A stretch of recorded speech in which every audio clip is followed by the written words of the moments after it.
Buenos días. Estamos en un nuevo espacio de cita con la memoria, un espacio del pasado en el presente. Estamos transmitiendo desde San Gregorio Radio, la Universidad San Gregorio de Puerto Viejo, con la colaboración permanente de Archivo Histórico y Museo Puerto Viejo del Ministerio de Cultura, que nos retransmite a través de su página en Face Live y en canal YouTube. Quien les habla, Ramiro Molina Cedeño, les brindo mi cordial saludo y bienvenida. Cita con la Memoria nació en marzo del 2011. Es un grupo conformado por personas adultas y adultos mayores que guardamos simpatía por los recuerdos y nos divertimos recordando el ayer mediante la observación de fotografías que nos permite retroalimentar en nuestras memorias sucesos del ayer que aún se guardan frescos en nuestros recuerdos. Cita con la Memoria no es parte de ninguna institución, ni pública ni privada. Es un grupo independiente que cuenta con el apoyo permanente de la Universidad San Gregorio de Puerto Viejo y Archivo Histórico y Museo Puerto Viejo. Esta mañana tenemos un invitado especial.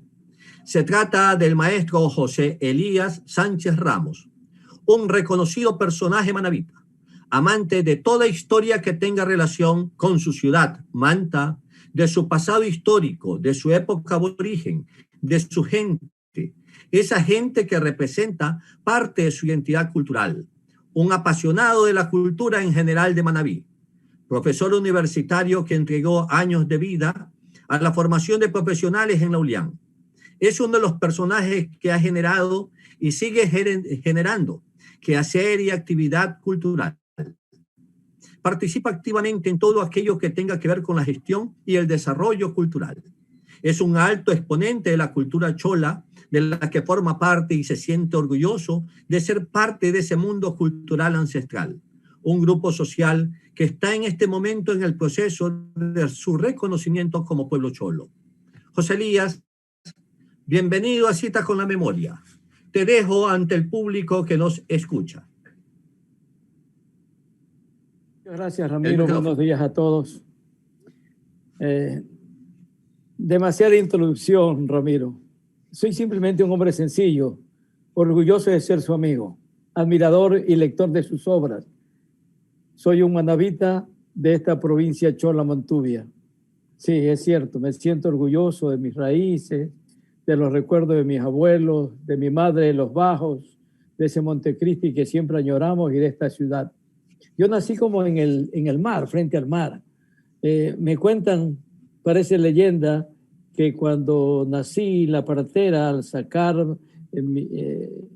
tomarme los brazos no había agua, y entonces como debajo del chalet de mi casa pasaban las olitas pequeñas del mar, fueron a ver el agua del mar para lavarme. Y eso yo lo cuento como una anécdota, ¿no? Por eso tal vez soy un cholo pata salada cometoyo de Tarqui, de Manta. Bueno, gracias por la invitación. Aquí estoy, Ramiro, listo para este diálogo, esta cita con la memoria. Estimado José Elías, Manta es una ciudad-territorio que forma parte de nuestra provincia, o podemos decir, en términos apropiados, que el antiguo pueblo aborigen Docoa, que hoy es Manta, que fue parte del viejo territorio de ese grande y desarrollado pueblo indígena en nuestra costa, que se extendió desde la desembocadura del río Chone en Valle de Caracas hasta el río Colonche en la provincia de Santa Elena, y que conocemos como Cansebi o Cansebí, de donde posiblemente se deriva el nombre de Manabí, un pueblo territorio aborigen que existió hasta 1531, que en la tercera excursión de Francisco Pizarro hacia América del Sur, aquel soldado español, comandante de la expedición militar que arrasó y destruyó los florecientes imperios aztecas e incásicos, también ayudó a la destrucción de esta sociedad aborigen nuestra, la sociedad cansebina, el pueblo territorio de Cansebí. Manta existe desde tiempos inmemoriales. ¿Cuál es tu impresión acerca de este comentario sobre Manta indígena y sobre el pueblo territorio de Cansebí? ¿Qué opinas acerca de ello? Bueno, creo que este territorio es muy diferente al resto de la historia ecuatoriana, porque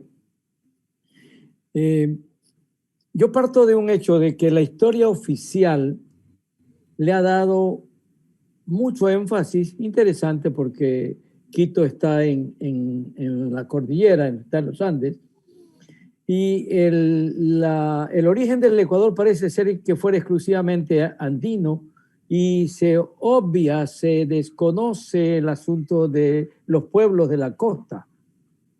Los pueblos de la costa, lo sabes tú, Ramiro, tal vez son el origen del pueblo del hombre latinoamericano.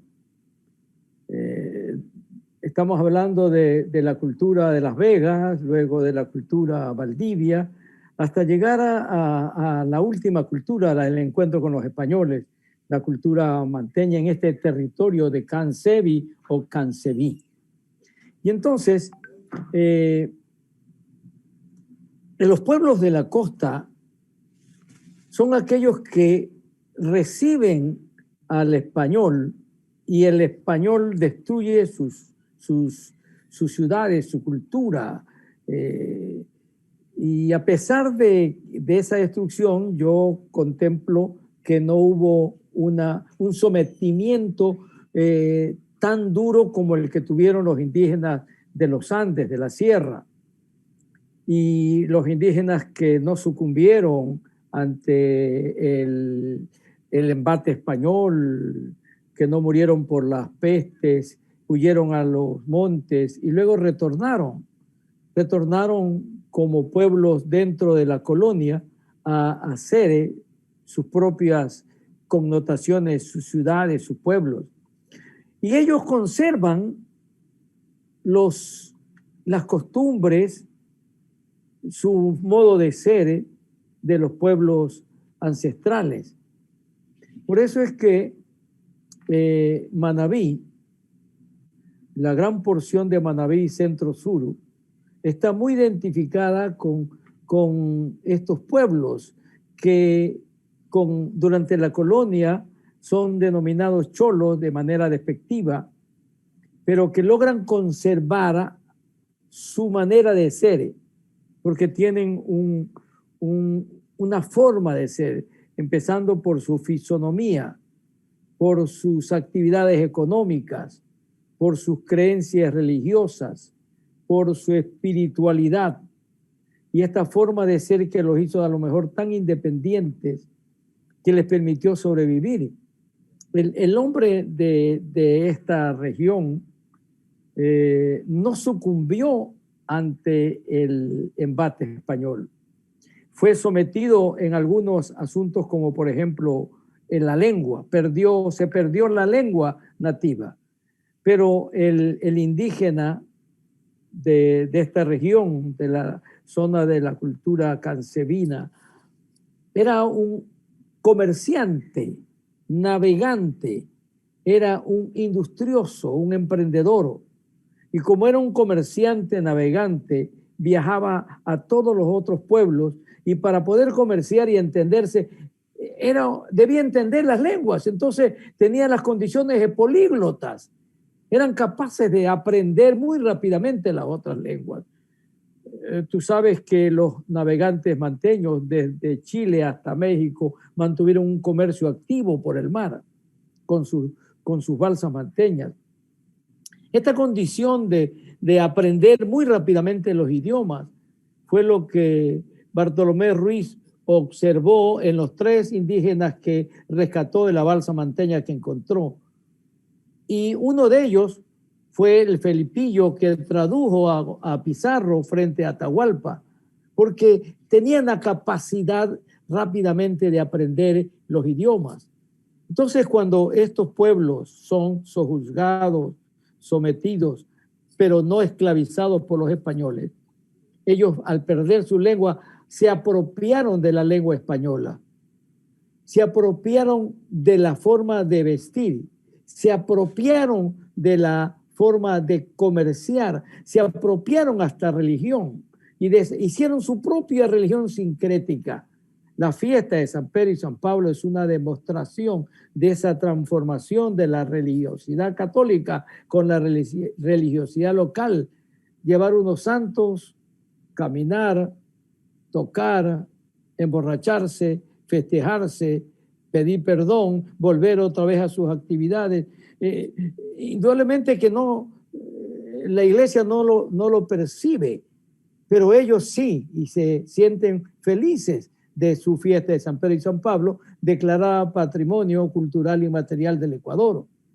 Entonces estos elementos son vitales para entender la cultura chola, esta parte de Manabí. La pesquería, por ejemplo, en esa gráfica que presenta, es un arte tradicional, ancestral, que viene desde la época de los Valdivia y que ha permitido que se constituya en el Ecuador un elemento clave de la economía nacional. El pescador de Manta es el que mantiene la economía de esta ciudad. Y cuando se dice que Manta es la capital atunera, es posible que los barcos industriales ayuden, pero esos barcos industriales no pueden existir solos sin el pescador, sin el cholo pescador, que es el que realiza las faenas de captura. Y las procesadoras tienen que utilizar la mano de obra de la mujer chola para el desguace del pescado y hacerlos enlatados. Entonces hay una tradición que luego tú la observas, por ejemplo, en las artesanías, el arte de tejer la paja toquilla, declarado en 2012 como Patrimonio Cultural Inmaterial de la Humanidad por la UNESCO. Es otro elemento, otro testimonio de este patrimonio cultural del pueblo cholo, que es el que se mantiene a pesar de la invasión española y vive durante la colonia y se inserta en la república y forma parte de esta provincia. Por eso es que Manabí, sus autoridades, deben entender y aceptar ese enorme trabajo tuyo de investigación y declararla a Manabí la provincia Chola Montubia del Ecuador. Y no es un Porque hecho tiene sus simple. razones y también tiene sus fundamentos, ¿no? Porque Manta fue pueblo indígena. No solamente Manta, sino toda la costa manabita tuvo un pasado aborigen, tuvo un pasado indígena, un pasado en el que se encierra una historia exquisita, una historia inmensa. Es allí donde se desarrolló una de las principales culturas de América del Sur. Esta fue la cultura del pueblo territorio de Cansebi o Cansebí, donde se descubrió y floreció la agricultura. Allí en Valdivia y viniendo hacia el sector de Machalilla, allí floreció la agricultura. Y en ese mismo florecimiento de la agricultura también nació la cerámica. Y producto utilitario de la misma, entonces empezó a germinar algo tan importante y tan fundamental como fue la familia como eje o núcleo central de la organización social en América del Sur, a lo menos sobre la costa del Pacífico. Es decir, la importancia que tiene este pueblo territorio nuestro, aborigen de Cansebí, que como dijimos ya se desarrolló desde Valle de Caracas hasta el río Colonche en Santa Elena, y que fue una frontera original marcada por el paso de los cancebinos, mantenida cuando se funda la provincia de Puerto Viejo en 1529 y luego cuando se crea la provincia de Manabí, todavía teníamos como límites territoriales en Manabí el río Colonche en la provincia de Santa Elena y hasta su parte central en lo que es Cabo Pasado y de allí hasta el sector del río Atacama en Esmeralda. Pero es parte fundamental esta situación para el estudio de América, conocer sobre nuestro pasado aborigen. Lo importante es de todo esto que los rastros culturales, la identidad cultural de los pueblos de la costa, especialmente de ese pueblo de Ocoa, que formaba parte de todo el pueblo territorio de Cansebi, ¿ya? No se pierde. Sus habitantes no han perdido ese espacio cultural, esa identidad cultural. Se guarda en ese mundo cholo del cual tú estás haciendo mención, en ese mundo cholo de pescadores, de individuos que desarrollaron antes que llegaran los españoles a nuestro territorio aborigen, desarrollaron por primera ocasión en toda América y por qué no decir en gran parte del mundo, a excepción de los fenicios y otros más, desarrollaron en América el comercio marítimo internacional. Fue el primer pueblo que desarrolló en América este tipo de comercio marítimo en base al conocimiento ancestral que tenían ellos de la dirección de los astros, del movimiento de los astros, del movimiento propio también de los vientos y las olas marinas. Es ese mundo cholo en el que existe actualmente, en el que se guarda esa identidad, esa historia, esa cultura, ese pasado aborigen, estimado José Elías. Sí, Ramiro. En realidad, Manta Docoa o Hokai, como la querramos llamar, fue el centro de algunas connotaciones. Por ejemplo, el adorar a la salud, representada por una esmeralda o la diosa Umiña. Hay que entender este proceso. No adoran a la esmeralda. Lo que adoran, lo que perciben es el valor de la salud. Por eso había las grandes peregrinaciones hacia los templos de la diosa Umiña y traían sus tributos en la búsqueda de la salud. Y en función del tiempo y las connotaciones, ¿qué es lo que hacen los manabitas hoy? Caminan, hacen peregrinaciones como los ancestros hacia la Virgen de Monserrate. ¿Y qué es lo que le piden a la Virgen de Monserrate? Le piden salud. Digamos que la Virgen de Monserrate es hoy lo que ayer fue la diosa Umiña de los nativos manteños. Entonces, esta visión de un pueblo que tenía una cultura desarrollada, como tú lo citas, creador del comercio marítimo. Es decir, si lo pones en tiempos de hoy, el comercio de los cancebíes era global, para hablar de la globalidad de hoy. El comercio de los cancebíes se intercambiaban productos con todos los pueblos. Es decir, había lo que hoy estamos hablando de se inmigran los bienes, se inmigran los pueblos para intercambiar y conocerse. Claro, España en su visión de cultura medieval no entendió estos nuevos esquemas culturales. Por eso es que es importante que programas como el tuyo, programas que los historiadores, los arqueólogos mantengan sus estudios para que la colectividad perciba el valor de nuestras culturas ancestrales en un mundo en el que estamos como sometidos a un tipo de cultura. Yo sostengo que si Bolívar nos dio la libertad de la colonia, aún estamos sometidos al pensamiento de la colonialidad. Aún nos salimos de nuestro pensamiento propio de recuperación y seguimos bajo esas normas, leyes y principios de la colonialidad, que fue el pensamiento que nos dejó España a través de la educación y de lo que no hemos podido aún superar. Es una situación bastante dura, una tarea bastante ardua que llevará mucho tiempo. Superar todo ese gabaje cultural en el campo educativo que nos entregó España. Mira, Ramiro, te voy a interrumpir porque has puesto una interesante gráfica que me permite afirmar lo siguiente. Manta es la única ciudad de la costa sur de América Latina que crece robándole tierra al mar. Esa imagen que has presentado es un enorme testimonio.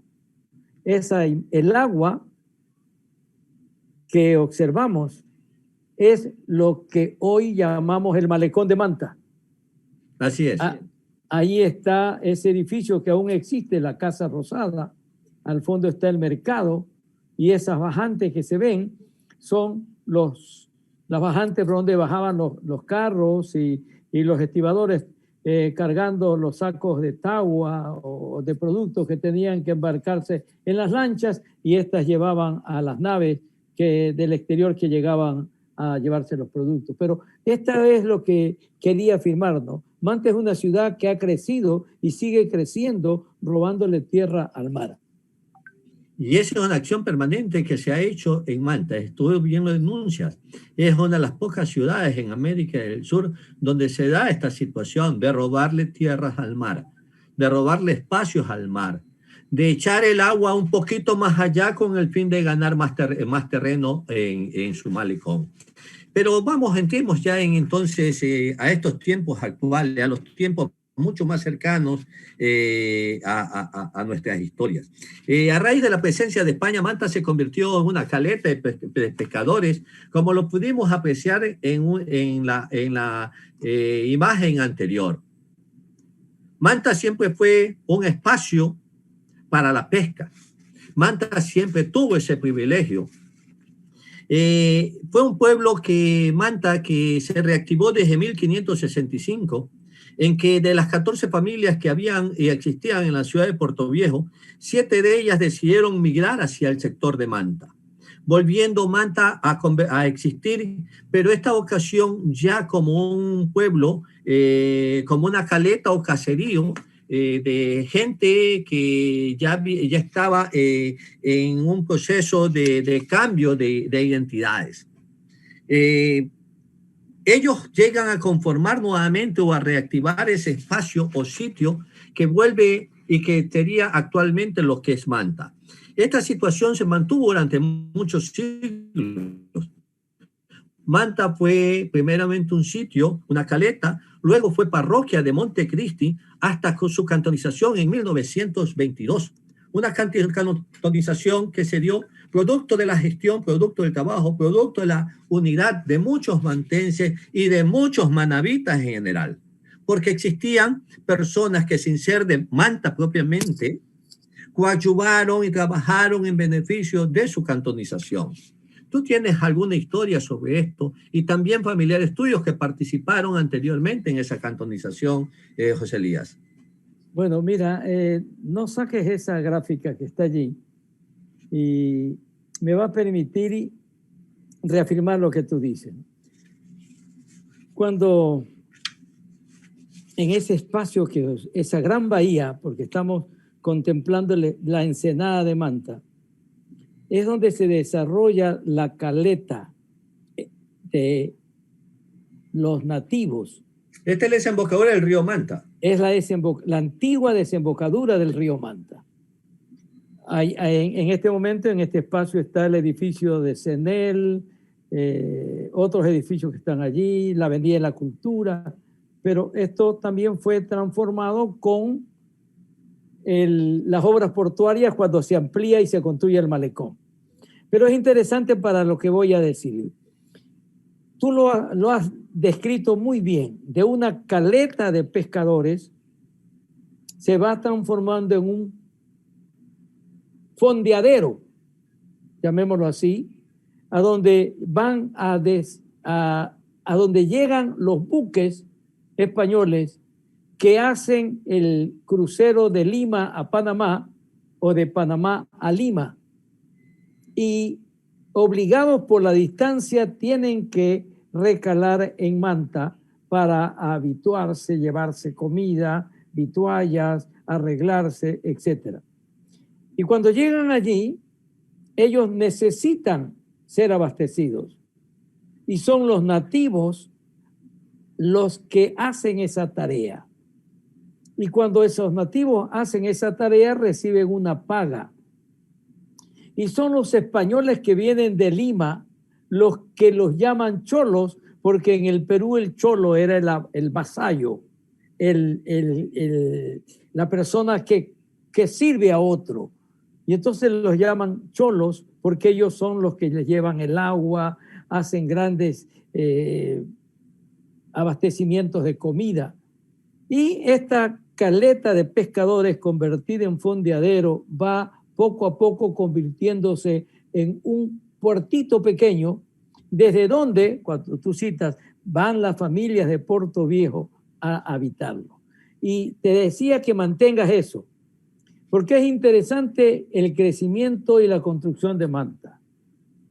las personas que llegan a habitar a Manta y que tienen que delinear la ciudad pequeña, la ciudad que va a crecer, se asientan del lado derecho del río, justamente en lo que estaría hoy la cabecera cantonal de Manta.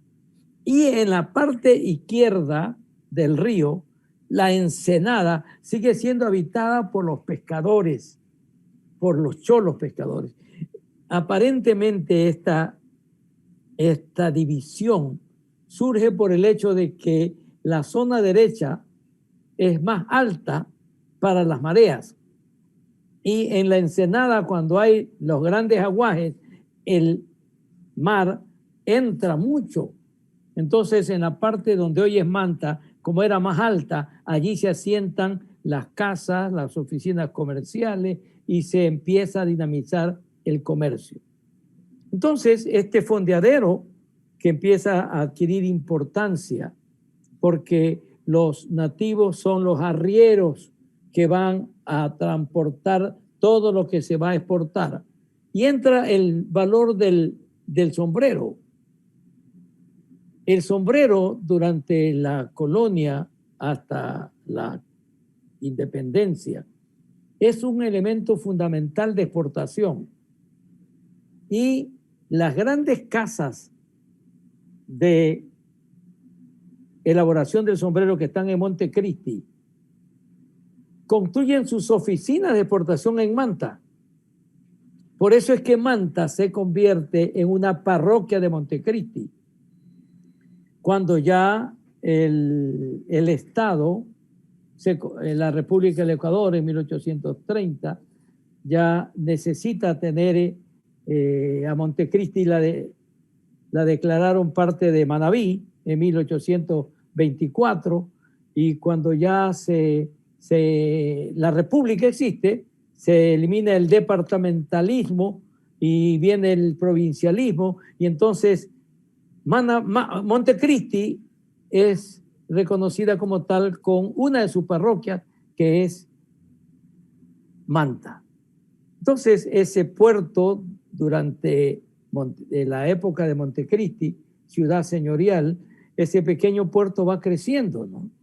Va creciendo con la exportación del sombrero, con las casas comerciales que de fines de siglo empiezan a exportar la tagua, y la tagua va a reemplazar al sombrero, y la tagua se convierte en el gran producto de la exportación. Ya hablaremos del problema del agua, que es interesante esta gráfica histórica maravillosa que tienes allí de la transportación del agua en barriles y en burros. Y luego te cuento una historia de mi abuelo que era arriero. Esa es una página del libro de 1912, un libro interesante. Bueno, entonces esta parroquia se convierte en un puerto dinámico, ¿no? Y como es asiento de gente que ha venido para el comercio del sombrero o el comercio de la tagua, españoles, alemanes, italianos, norteamericanos, y empiezan a llegar también asiáticos que vienen huyendo de la guerra en la China. Entonces, Manta empieza a convertirse en un pueblo de mucho comercio y dinámica. La tagua, que reemplaza al sombrero en exportación, genera un enorme caudal de exportación y convierte al puerto a Manta en el segundo puerto de la República después de Guayaquil. Y el reclamo de los nativos y de los ciudadanos o de los parroquianos era que los ingresos de la aduana no se revertían en mejoramiento de la parroquia, sino que todo se quedaba en la cabecera cantonal Montecristi. Esto es lo que empieza a originar el reclamo de los parroquianos a la cabecera cantonal, primero por atención, y luego surge en 1912 con Ascario Paz esta idea de cantonizar Manta. Un proceso de una década prácticamente, que esta es una foto del 8 de octubre de 1822, que está leyendo... 1922. 1922. Está leyéndose el decreto de cantonización. Entonces, cuando Manta se cantoniza, es resultado de un gran trabajo, una gran lucha en la que están, por ejemplo, Acario Paces, sus ancestros son colombianos. Don Pedro Helio Ceballos, que participó directamente en la cantonización, es de Portoviejo. El himno a Manta, por ejemplo, es escrito por el doctor Verdi Ceballos Balda. La letra del himno a Manta de J. Ruperto Mena, los ancestros del señor Ruperto Mena son peruanos. Manta es un crisol de nacionalidades. Y tú citaste que allí hay un gran caudal de la inmigración campesina manabita, sí, pero este proviene también desde la época del ferrocarril. El ferrocarril en 1913 que ya está activo entre Manta, Montecristi, Portoviejo y Santana. Ferrocarril a través del cual se trae la tagua para la exportación.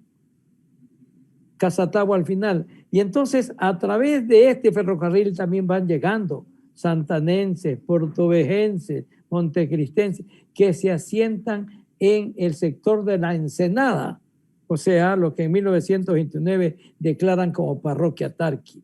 Tú ya estás hablando de espacios ya de migración muy interesantes. Es que Manta es un crisol. Manta es una ciudad cosmopolita. Una ciudad cosmopolita, si tú lo observas, a veces me dicen, oye, pero esa mujer no es de Manta, alguna reina muy bonita que es de tez blanca, ojos azules. Bueno, es que Manta es un conjunto de nacionalidades, un conjunto de raza, un crisol de gente.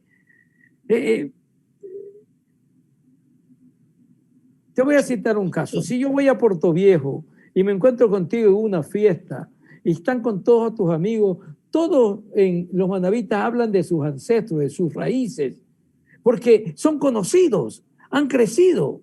Pero si tú vienes a Manta y vas a una fiesta, no puedes hablar de los ancestros, porque todos son extraños en sus ancestros. Y entonces hablamos del comercio, del fútbol, de la política. No hay un hablar hacia las raíces, hacia esa querencia de la tierra, porque todos han llegado. Solo los cholos hablamos de nuestro pasado. Sí, por su propia condición de ciudad-puerto, un puerto que empezó a hacer florecer a Manta desde que fue declarado como puerto libre, como puerto mayor en Manabí, que fue reconocido como un puerto de aguas profundas al que podían llegar naves de todo tipo ya en 1875, igual que se lo hizo con Bahía de Caraque.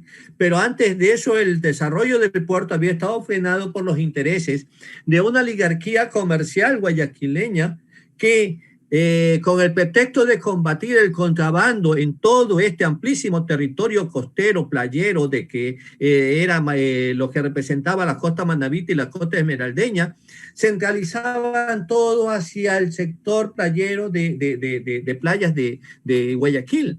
Entonces no permitían la existencia de estos puertos mayores, que facilitaba que todos los pueblos de Manabí, igual que de Esmeraldas, pudieran exportar con libertad sus productos. En ese sentido, tú me estás hablando ya desde el momento en que empiezan a llegar migrantes de otros lares, de otros mundos, de Europa, llega de Norteamérica, llegan de Sudamérica, llegan de diferentes regiones, pero también una migración interna bastante fuerte. Del territorio mismo montañero, del territorio de la zona de Santana, que empieza desde 1875, y también de Portoviejo, empieza a migrar a Manta porque ven que hay un desarrollo y que hay recursos allí. Se exporta el cacao, el poco cacao que se da por aquí, se exporta también otros tipos de productos como el tabaco, y se exportan también un producto que enriqueció a todo el territorio, a lo menos del centro-sur manabita, especialmente lo que es Montecristi y Jipijapa, como fue el sombrero de Pajatoquilla. Luego es otro proceso migratorio que se da con la construcción del ferrocarril que se inicia en Manta y termina en Santana, pero que se proyectaba era hasta Olmedo y con una ramificación a Jipijapa que lamentablemente no se dio. Eso coadyuvó también a que haya mucho más migración campesina y mucho más migración también de gente de Puerto Viejo hacia Manta y de otras regiones del país, especialmente las migraciones de colombianos liberales, de pensamiento liberal, muy enriquecidos culturalmente, que se dio para fines de la década de 1870-80, como también en los inicios del siglo XX, que enriqueció la cultura manabita y enriqueció también mucho la cultura de Manta.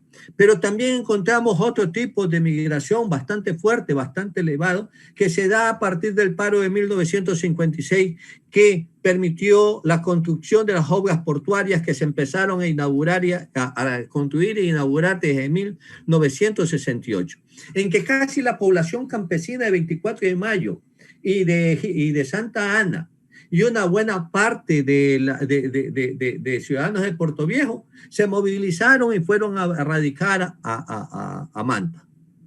Esos son los tres espacios que encierran también parte de ese desarrollo económico y profundo de Manta. Por eso es que, Ramiro, cuando yo reflexiono con algunos compañeros, no me explico que se diga o que se promueva o que se sostenga que entre Puerto Viejo y Manta hay como una rivalidad. Si esta ciudad siempre fue un receptáculo de Puerto Viejo, la gente de Puerto Viejo venía a descansar. Cuando Tarqui era un balneario extraordinario, famoso, y que llegó a tener hasta duchas de agua dulce, venían a descansar en las épocas de vacaciones de los estudiantes de Puerto Viejo, alquilaban casas y permanecían durante las vacaciones. Uno de estos fue nuestro poeta Horacio Hidrobo, aquí frente a las playas de Tarqui, y escribió algunos de sus poemas. Y te lo digo porque conversé con él en alguna ocasión que nos fuimos juntos a Europa y tuvimos un largo mes de conversaciones y desbaratando todos los entuertos que había en Manabí. Entonces, Manta es una ciudad manabita, cosmopolita sí, pero en donde está gente de todos los cantones. Aquí reside gente de Jipijapa o de Cojimíes, del Carmen o de Puerto López, o de Bahía de Caracas o de 24 de Mayo, o de Pichincha. Puerto Viejo y Manta son dos ciudades hermanas, por eso te voy a dar un salto. Sería tan fabuloso que en las visiones de las universidades manabitas piensen que deberíamos hacer una mancomunidad, Manta, Montecristi, Puerto Viejo, Rocafuerte y Jaramillo, para crear una plataforma digital que nos permita tener de manera autónoma internet de banda ancha y la tecnología del G5 para servir a toda la provincia de Manabí, porque hay que insertarnos en este siglo de la tecnología. Y solo podemos hacerlo uniéndonos. Si todos nos ha unido, que nada nos separe. No esperemos del gobierno central que nos esté dando dávila. Tenemos que empezar a emprender, a pensar y a crear. Pero para ello hay que entender nuestro pasado histórico como lo estás haciendo, porque el que no conoce su pasado histórico no tiene la fortaleza para seguir viendo visiones diferentes. Y eso es lo que este programa que yo observo, la cita con la memoria, que me encanta, y estoy aquí porque me permite contigo pedirle a los manabitas que se perciban a sí mismos como un pueblo fabuloso y extraordinario, que no crean aquello de que manabita come manabita, que no se dejen engañar por los otros intereses que pretenden dividirnos. Nosotros somos un pueblo que desde que Puerto Viejo se rebeló en la época de la colonia contra el corregimiento Guayaquil porque no le quería reconocer su cabildo. Y junto a Puerto Viejo se levantan los cholos de Jipijapa y los indios de Montecristi. Ese contexto es un antecedente de la rebeldía que tienen los manabitas. La rebeldía de los manabitas no es una cuestión que surge por inconsistencias o irracionalidades. es producto de un proceso histórico en defensa de sus derechos, de los derechos del territorio, de los derechos del reconocimiento, de los derechos de la existencia misma, del ser manabitas, orgullosamente montubios y cholos de esta tierra. Así es. Cita con la Memoria es un grupo conformado por personas adultas y adultos mayores. Es un grupo independiente que cuenta con el apoyo de la Universidad San Gregorio de Portoviejo y Archivo Histórico y Museo Portoviejo. Este grupo cultural está transmitiendo directamente los días sábados desde las 7 de la mañana hasta las 8 de la mañana por el dial 106.1 de San Gregorio Radio de la Universidad San Gregorio de Portoviejo, por Face Live de Archivo Histórico y Museo Portoviejo y canal YouTube. Nuestro invitado del día de hoy es José Elías Sánchez Ramos. José Elías, aquí vemos una postal, una foto, ¿ya?, de los primeros 30 años de Manta en el siglo XX. En 1928, Manta inauguró su muelle pesquero, el primer muelle que tendría y que sería la base para su desarrollo. Un muelle de apenas 50 metros de largo, construido con tablones de manglares y estructurales de hormigón rígido en sus bases. Un muelle pesquero que luego sería un bastión de lucha para los mantenses, en un largo proceso que llevó a la declaratoria de un paro cantonal en 1956 y que dio como resultado la construcción, ya 12 años después, de obras portuarias, las obras que esta ciudad requería, pero especialmente la construcción de un muelle, de un espigón mucho más profundizado hacia el mar, que se adentraría en el mar para recibir, como hasta ahora lo hace, a barcos de hasta quinta generación, que lo ubica como un puerto marítimo importantísimo para el comercio marítimo internacional. ¿Cómo ves el desarrollo de Manta a partir de su primer muelle y luego a partir de su desarrollo comercial marítimo en su tráfico marítimo internacional? Bueno, Ramiro, mira,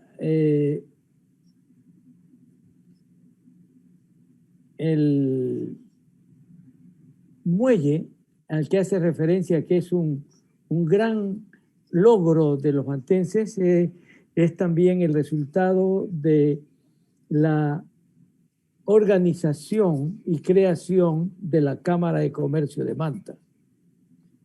La tagua empezó a perder precios en el mundo exterior y se reúnen los exportadores y productores y crean la Cámara de Comercio de Manta, y una de sus primeras gestiones es pedir al gobierno la construcción de este muelle al que tú haces referencia. Fue un gran logro, un logro extraordinario. Y la condición de ciudad y puerto exportadora se afirma con la tagua. Más tarde, hacia fines de 1940, que el ferrocarril también es desarticulado, empiezan a construirse las carreteras. La Ambursen llega para la carretera Manta-Quevedo y empiezan a surgir el café como el producto de la exportación. Y el café origina este movimiento de querer un puerto bajo ese espigón de 50 metros. Y el primero que logra crear un fondo para puertos fue el senador en ese tiempo, Emilio Bomen Rollero, que crea un fondo para la construcción de puertos de Bahía de Caracas y de Manta, incluyendo un puerto en El Oro. En 1950 empieza a hablarse de las obras portuarias. Desde Pablo Cuello, que fue presidente del Consejo, y los que siguieron, hablan de las obras portuarias, hasta que se crea en 1956 un comité por obras portuarias de Manta, y la Cámara de Comercio tiene una activa participación. Ahí está el muelle. Y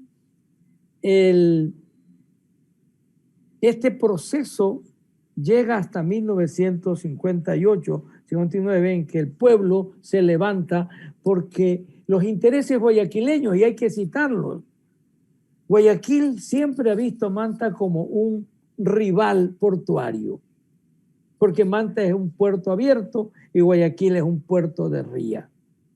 Entonces, el gobierno señala la construcción del puerto nuevo de Guayaquil y la convocatoria de construcción de las obras portuarias de Manta, de la noche a la mañana queda sin efecto. Entonces el pueblo se levanta y exige la contratación de las obras. Hay que reconocer que también la compañía Cimar ayudó en esto y se contrata con la Cimar y se construyen las obras portuarias. Linda foto esa. Y se construyen las obras portuarias. Y con las obras portuarias en 1959, 60 hasta el 66, las obras portuarias constituyen el dínamo de toda una década de progreso. Te lo voy a citar en la década de los 60. Obras portuarias. El agua, que nos olvidamos, y te pido que citemos el agua para hablar de la ciudad seca. El agua que llega desde Santana en 1963. Los buques planta que llegan a Manta en 1964. El puerto que se inaugura en 1966 con su autoridad portuaria. La central térmica Miraflores que reemplazará a los buques planta. Como el puerto ya está dinamizado, ojo, es cuando viene una gran sequía en Manabí. Aparece Lutero Santana y la Confederación de Obreros de Puerto Viejo. En Manta desfilan, nosotros apoyamos a Lutero y se consigue el CRM. Entonces, esta década de los 60, en que, por ejemplo, en Manta se crea el Colegio Técnico para los hijos de los pescadores, el Colegio Nacional Manta para las mujeres que no podían pagar el Estela Maris, se trae la universidad, una extensión desde Guayaquil. Manta llega a tener el parque automotor pesado más grande del Ecuador porque por Manta desembarca toda la maquinaria pesada para el oleoducto transecuatoriano, para la perforación de los pozos petroleros, para la construcción de la central térmica de Esmeraldas y la construcción de la refinería de Esmeraldas. Toda esa maquinaria se descarga por el puerto de Manta y se utilizan los tráileres. Y entonces Manta llega a tener el parque automotor pesado más grande del Ecuador. Pero ¿qué sucede en este proceso? Que desde el interior de Manta, con la sequía manabita, llegan a Manta las familias campesinas. Y con ellos, Manta amplifica su radio de urbanismo. En Masato, una propiedad de 7 familias ancestrales, se asienta el barrio Cuba Libre, Eloy Alfaro, María Auxiliadora, San Pedro, y Manta crece. Y durante la década de los 70, ese crecimiento y ese progreso de Manta con su malecón, con sus obras portuarias, hubo un paro cívico en 1975 frente a la dictadura para reclamar los fondos al gobierno que se los había arrebatado a Manta en la construcción de sus obras de infraestructura. Y entonces este dínamo de Manta, del comercio, de la exportación, de la inmigración campesina, de la inmigración de todos lados, hace que Manta se convierta en una ciudad boyante, próspera, atractiva, cosmopolita, una ciudad en la que la mujer tiene espacio para educarse, los hombres tienen espacio para educarse, hay una universidad en ciernes, es decir, el comercio, la exportación, la industria hacen que Manta crezca hasta los niveles que hoy día están sobrepasando todos los pronósticos. Así es, José Díaz. Manta, de caleta de pescadores y caserío pueblerino, pasó a ser una de las ciudades industriales y de mayor desarrollo en el país. ¿Por qué no decir que es la capital industrial, comercial y económica en nuestra provincia? Sus antiguas barriadas como Los Esteros y otras nacidas por invasión como Cuba Libre acogieron una gran cantidad de pobladores del campo manabita, especialmente, como ya lo dijimos antes, de los cantones de Santana y 24 de Mayo, así como también en el campo de la administración pública, a mucha gente de Puerto Viejo. toda esta población que aceleró su crecimiento poblacional y urbanístico. Pero esa población migrante diversificó su estructura cultural, la nutrió de un gran acervo que a partir de 1980 lo encontramos ya en su punto de despegue. Este desarrollo cultural, ¿qué tiene que ver Laureán? ¿Qué tiene que ver Horacio Hidrobo Peña Herrera con este desarrollo cultural de Manta desde esa época? Bueno, mira, Medardo Mora es un hombre visionario. Hay que reconocer que él le pidió a Horacio que venga y Horacio vino. Se crea el Departamento de Cultura de la Universidad Laica Eloy Alfaro de Manabí. Y una de las cosas básicas en Manabí y una de las cosas importantes que yo también observo en tu universidad es que a los creadores se les permite la libertad para que puedan seguir creando. Horacio tuvo toda la libertad en el Departamento de Cultura de la universidad y él logra el despegue, el nuevo despegue cultural de Manta. Desde los 80, los chicos del 5 de junio, que con Pepungo Ceballos, maestro de Portoviejo, y otros maestros, están ensartados en el teatro, en la poesía, en la narrativa. Entonces, encuentran el espacio adecuado en la universidad para impulsar, por ejemplo, el Festival de Teatro, el Festival Internacional de Teatro, reconocido. ¿Por qué? Porque el grupo de teatro La Trinchera, hoy Fundación, encontró en el doctor Mora y en la universidad y en Horacio Hidrobo el soporte adecuado para salir de sus escenarios que eran las esquinas callejeras a construir en el Teatro Chusic el gran escenario para las obras. Recuerdo una obra fabulosa que presentaron con Arístides Castro, fue El Cuco de los Sueños.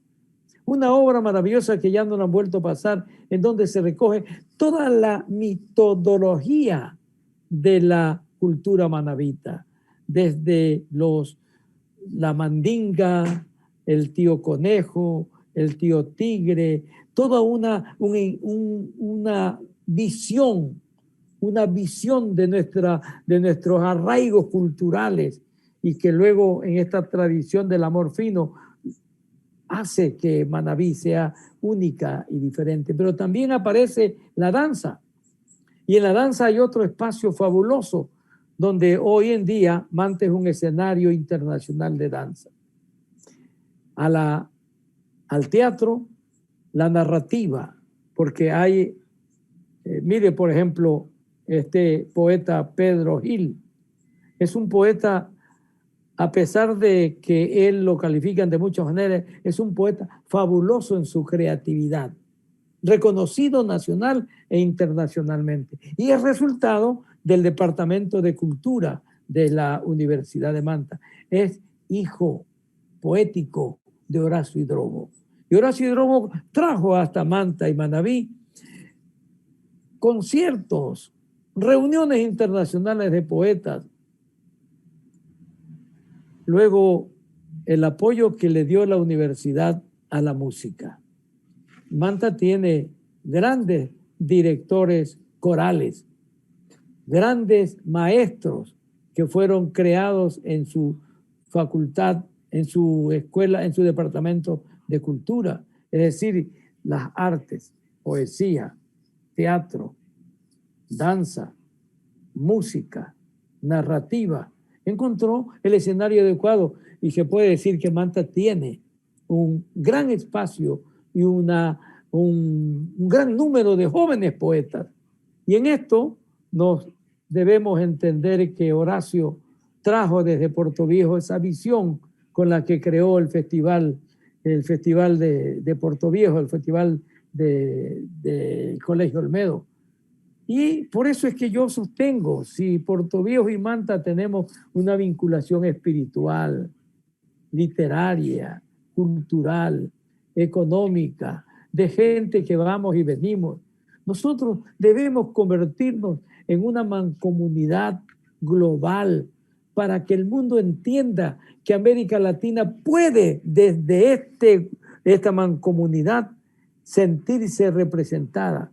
Porque mira, Ramiro, si el aeropuerto, el aeropuerto de Alfaro de Manabí es concesionado a los coreanos y ya hay una línea aprobada entre Corea y Tahití, y de Tahití a Corea, a Japón, a China, a Tailandia, a Hong Kong es un paso. Entonces, todo el capital, turismo, comercio desde el Asia vendrá a Tahití hasta Manta, que es Manabí. Y entonces, estando en Manabí, toda la producción agrícola la podríamos exportar hacia el Asia. Toda nuestra creatividad podría ir hacia el Asia y podríamos dar un salto. Cuando mañana los historiadores hablen, ya no hablarán solo de Manabí, como esta zona que tuvo 2 puertos fabulosos, Bahía y Manta, y un tercero en Machalilla, sino que hablarán de que somos los dueños del aire que le prestamos a la América Latina el espacio para que se interconecte con el Asia. América y Asia globalizarán en esta cuenca del Pacífico el nuevo futuro. Hablar sobre Manta y hablarlo con José Elías es gastar muchas horas de trabajo, muchas horas de un diálogo muy ameno, de un diálogo muy cordial, donde no solamente está puesto de manifiesto el conocimiento que tiene sobre la historia de Manta, sobre el desarrollo de Manta, sino también la pasión que lo embarga cuando habla de Manta. Agradecemos a ustedes su sintonía por San Gregorio Radio en su dial 106.1 y a quienes nos siguen por canal de YouTube y Facebook Live. Mi agradecimiento especial a nuestro invitado, José Elías Sánchez Ramos, y a quienes están detrás de los micrófonos de San Gregorio Radio. Ellos son Renan Alaba Castro y Manuel Andrade León, y a Carlos Wellington Sornosa, que está tras las cámaras de Facebook Live de Archivo Histórico y Museo Portoviejo. Hasta el próximo sábado, en un nuevo encuentro en Cita con la Memoria. Gracias, José Elías. Buenos días a todos ustedes. Gracias, Ramiro.